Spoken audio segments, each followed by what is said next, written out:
खरगोश और कछुआ। एक समय की बात है। एक घने जंगल में 3 दोस्त रहते थे, भेड़िया, खरगोश और कछुआ। वो तीनों रोज एक जगह पर मिलते थे। भेड़िया और खरगोश सबसे पहले पहुंचते थे, पर कछुआ हमेशा देरी से आता था। खरगोश हमेशा कछुए का मजाक उड़ाता था। एक दिन अरे तुम कितने आलसी हो, मेरी तरह तेजी से चला करो। खरगोश की बातें भेड़िए को अच्छी नहीं लगती थी। हे, उससे ऐसी बातें मत करो। सच कहूं तो तुम कभी दौड़ में उससे जीत नहीं पाओगे। ये कछुआ क्या हराएगा मुझे? अच्छा, इतना अहंकार। चलो एक दौड़ की प्रतियोगिता रखते हैं, देखते हैं कौन जीतता है। खरगोश और कछुआ इससे सहमत हुए। उन्होंने शुरुआत और अंतिम स्थान निश्चित किया। प्रतियोगिता शुरू हुई। खरगोश बहुत तेजी से दौड़ने लगा, पर कछुआ धीरे धीरे पीछे से आ रहा था। खरगोश जल्दबाजी में बहुत तेज दौड़ते जा रहा था। कछुआ धीरे से लेकिन दृढ़ निश्चय और एकाग्रता से अपना रास्ता काट रहा था।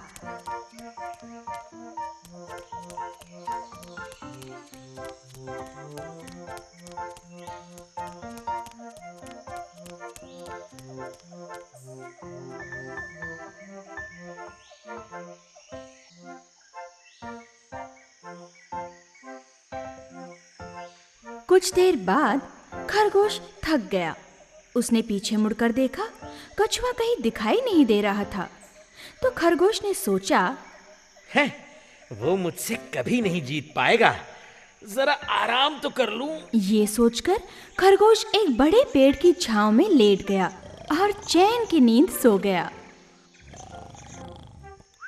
कुछ देर बाद धीरे धीरे कछुआ उस पेड़ के पास आया जहां पर खरगोश सो रहा था। उसने देखा कि खरगोश गहरी नींद सो रहा है, मगर वो अपनी गति से बिना रुके अपनी मंजिल की ओर चल पड़ा।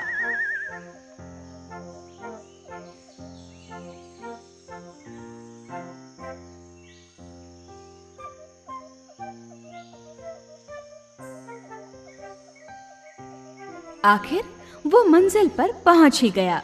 सारे जानवर उसका अभिनंदन करने लगे। आखिर तुमने कर दिखाया, पर खरगोश का क्या हुआ? बड़ी देर बाद खरगोश नींद से जागा। पीछे मुड़कर देखा तो कछुआ दिखाई नहीं दिया। वो आलसी कछुआ तो नजर भी नहीं आ रहा। भला मुझसे कौन जीत सकता है? वो मंजिल की तरफ भागने लगा, मगर अंतिम स्थान पहुंचते ही उसे तो झटका लग गया।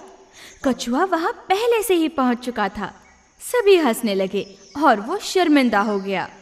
भेड़िए ने खरगोश से कहा, देखा तुमने, तुम्हारा घमंड तुम्हारी मंजिल में रुकावट बन गया। कछुए ने धीमे से सही पर ध्यान से अपनी मंजिल हासिल कर ली। वो जीत गया। कभी किसी को कम मत समझना और नीचा ना दिखाना, समझे? दृढ़ निश्चय और एकाग्रता हमेशा मंजिल पर पहुंचाती है। चालाक लोमड़ी। एक समय की बात है। एक घने जंगल में एक चालाक लोमड़ी रहता था। एक दिन वो जंगल में खाने की खोज में निकल पड़ा। घूमते घूमते उसने एक हाथी का मृत शरीर देखा। भोजन मिलने की खुशी में वो हाथी के पास गया। अपने दांतों से उसने हाथी को चीरने की कोशिश की, पर हाथी की चमड़ी बहुत सख्त और मोटी थी, इसीलिए उसे मांस खाने में सफलता नहीं मिली। थक कर लोमड़ी उस हाथी के पास बैठ गया।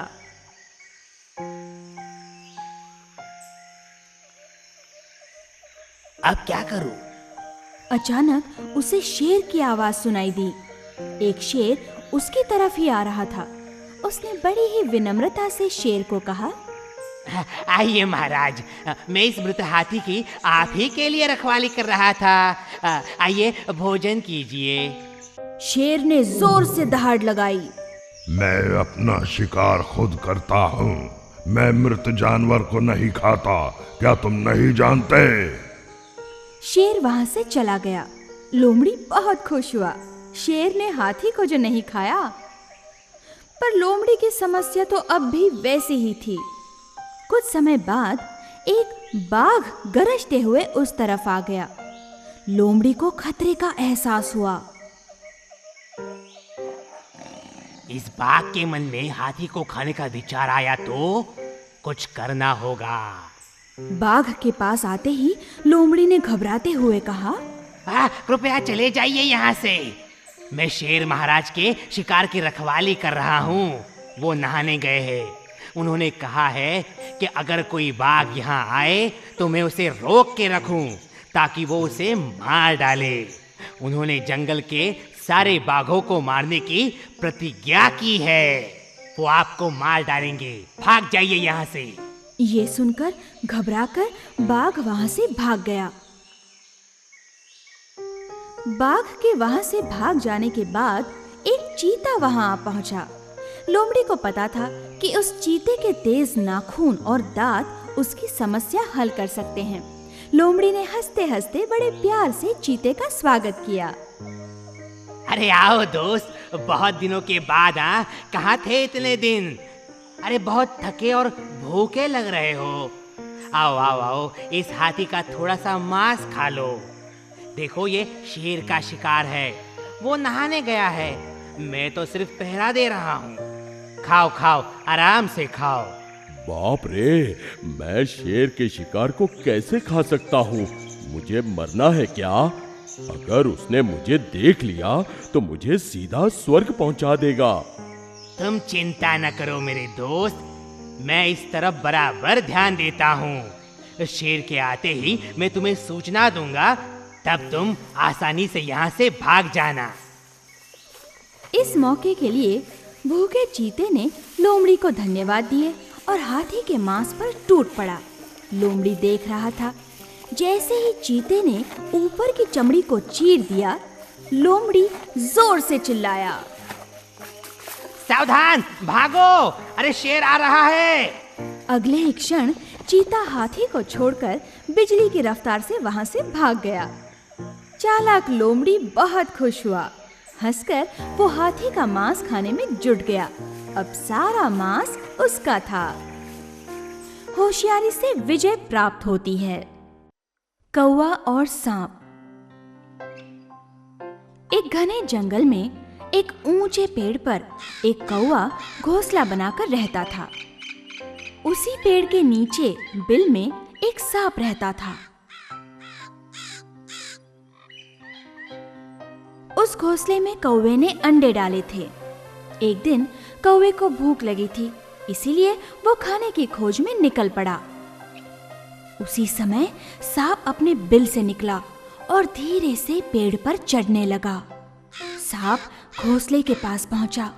अंडे देखकर उसके मुंह में पानी आया। कुछ घंटों बाद कौवा अपने घोंसले के पास लौटा। उसने देखा कि कोई उसके अंडों को खा चुका था। कौवा बहुत उदास हो गया। हाय, किसने मेरे अंडे चुराए होंगे? इस चोर को तो पकड़ना ही होगा। कौवे ने दोबारा अंडे डाले। इस बार कौवा वहीं पर छिप गया। उसे चोर को जो पकड़ना था। कुछ समय बाद नीचे रहने वाला सांप फिर से वहां आया और कौवे के अंडे खाने लगा। कौवे ने चोर को पकड़ लिया। वो बाहर निकला। तुम्हारी ये हिम्मत, मेरे अंडे खाते हो? कौन है? अरे तो तुम यही हो। तुम्हारी हिम्मत कैसे हुई मेरे अंडे खाने की? शर्म आनी चाहिए तुम्हें अपनी करतूत पर। मैं क्यों शर्माऊं? मुझे भूख लगी थी, इसलिए मैं तुम्हारे अंडों को निगल गया। अगर दोबारा मेरे अंडों की तरफ देखा भी तो मैं तुम्हें मार डालूंगा। तुम क्या मुझे मारोगे? तुम्हें जो करना है कर लो। कौवा बहुत उदास हो गया। उसी समय उसका दोस्त लोमड़ी वहां से गुजर रहा था। कौवा पेड़ से उतरकर अपने दोस्त के पास आया और रोने लगा। अरे क्या हुआ? क्यों रो रहे हो? अरे वो चालाक सांप मेरे सारे अंडे खा गया। मैं उसे मारना चाहता हूँ पर क्या करूँ? अकेला हूँ। रो मत मेरे दोस्त, मैं तुम्हारी मदद करूँगा। तुम मेरी मदद कैसे करोगे? हाँ, मेरे पास एक तरकीब है। तुम रोना बंद करो, मेरी बात सुनो। ठीक है, क्या करना है? देखो प्यारे दोस्त, तुम इस देश की राजकुमारी के नहाने के तालाब के पास जाओ। हाँ वो नहाने से पहले गले का हार उतारकर किनारे पे रखती है। हाँ। उस समय तुम वो हार लेकर आओ और उस सांप के बिल में डाल दो। अरे क्या हार सांप के बिल में डाल दूं? अरे पर उससे क्या होगा? अरे जैसा मैं कहता हूँ वैसा करो और फिर नतीजा देखो। कौवा उड़कर राजकुमारी के नहाने के तालाब के पास गया। वो हार लेकर उड़ने लगा। राजकुमारी ने देखा और वो चिल्लाने लगी। सारे नौकर सावधान हो गए और कौवे का पीछा करने लगे। सांप के बिल में हार डालकर कौवा वहां से उड़ गया। आवाज सुनकर अनजान सांप ने बिल के बाहर झांक कर देखा। हार उसके गले में पड़ा था। हार देखकर राजकुमारी के सारे नौकर सांप पर टूट पड़े और उसे मार डाला। सांप के गले का हार लेकर वे लोग वापस चले गए। ये देखकर कौवा बहुत खुश हुआ। उसकी मुश्किल दूर हो गई थी। धन्यवाद दोस्त, तुमने इस मुसीबत में मेरी मदद की। बिना कोई डर के कौवा अंडे डालने लगा और खुशी से जीने लगा।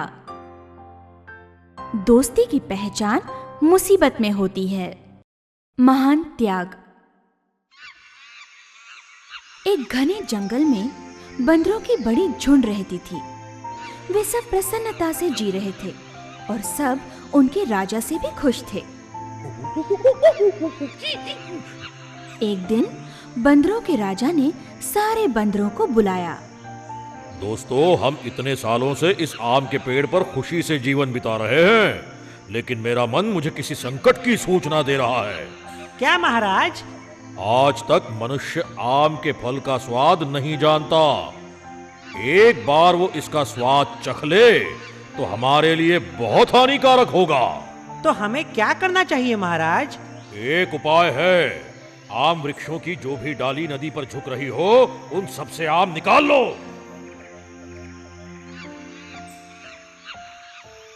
बड़ी सावधानी के पश्चात भी एक रसीला आम नदी में गिर गया।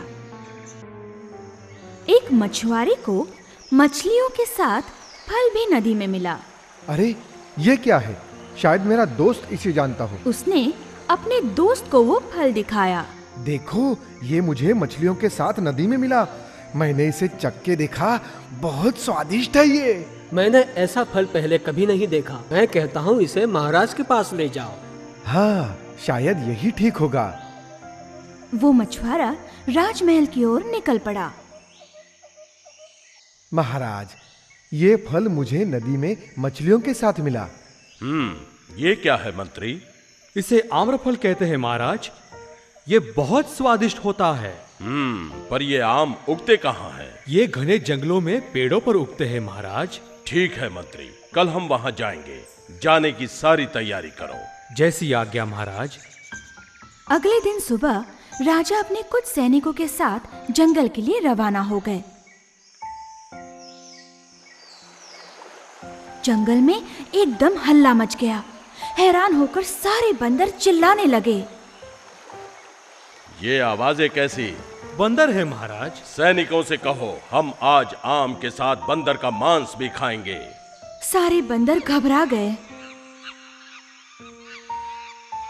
सैनिक बंदरों का शिकार करने लगे। महाराज, उन्होंने हम पर हमला बोल दिया है, हमें बचाओ। अरे अरे, धीरज रखो, धीरज रखो, मुझे सोचने दो।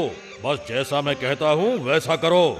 सभी जल्दी से नदी के पास वाले पेड़ पर पहुंचो। बचना चाहते हो तो जल्दी करो। जल्दी से उस लंबी लता का एक सिर उस पेड़ को बांधो और दूसरा मेरी कमर को। मैं नदी के पार जाकर डाली पकड़कर झूलता हूँ। बंदर राजा ने एक लंबी छलांग लगा के नदी के पार एक वृक्ष की डाली को पकड़ा। उसने देखा कि लता छोटी है, तो उसने डाली को पकड़कर झूलना शुरू किया। जल्दी करो, एक एक करके पार करो।